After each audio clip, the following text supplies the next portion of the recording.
I was just thinking about. Um, I'm so amazed how the Nintendo creators created these iconic characters. Like if you look at Bowser in like the RPG Seven Stars of like Super Nintendo Bowser to like Jack Black's portrayal of Bowser in this, newest movie or whatever. He's from the get go. He's got this personality that doesn't change. It's consistent.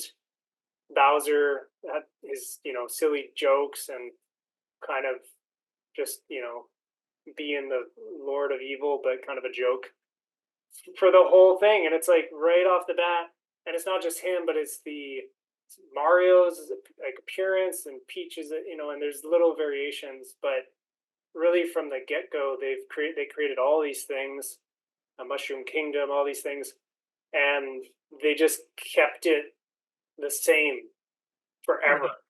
And it like only ever built upon it, never Yeah, altered it. Like, Luigi in the new movie, in the new shows, the new games, and all this other stuff, he's just more and more Luigi, yeah, like, more of himself, and not like, oh, Luigi also has this other angle to him or this side of to him that you didn't know of before. It's like, no, he just look more Luigi. yeah. It's Yeah, crazy. I don't understand how they managed to lock onto something and then just have that be their like 50-year or whatever, how long it's been that they just hone in on that one thing, for every aspect of it.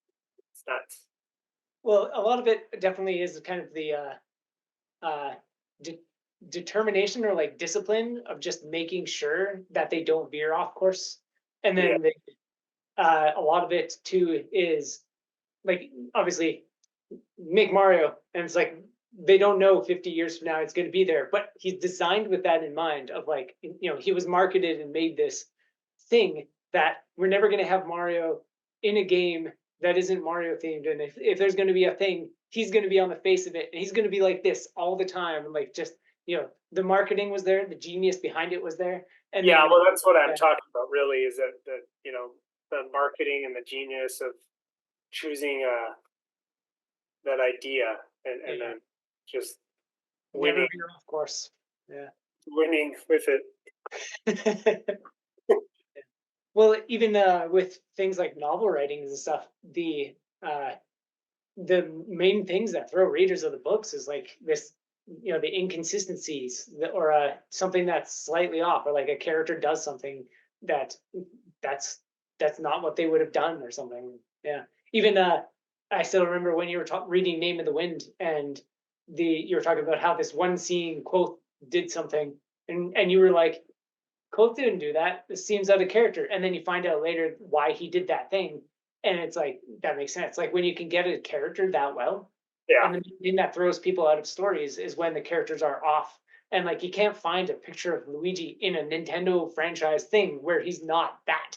Like yeah. there's no offness. To clarify, just because it's really cool, when I was reading the second Name of the Wind book, The Wise Man's Fear, there's a scene where Kavoth, the main character, was talking to someone, and then the guy said something, and then I just knew it, just like innately was like Kavoth would have said something back there. I don't understand why he didn't say something back, and it just seemed odd to have like this kind of missing dialogue that I just felt like would be there. And then I realized reading onward that the reason he didn't reply in the moment where I thought he would reply is because he was thinking about something. He just realized that this guy did a bad thing and was hiding it or whatever. So he just came to this realization, and that's why he didn't express something vocally back. And it's like to to for me to understand that just through words on paper, like it's crazy. Solid writing.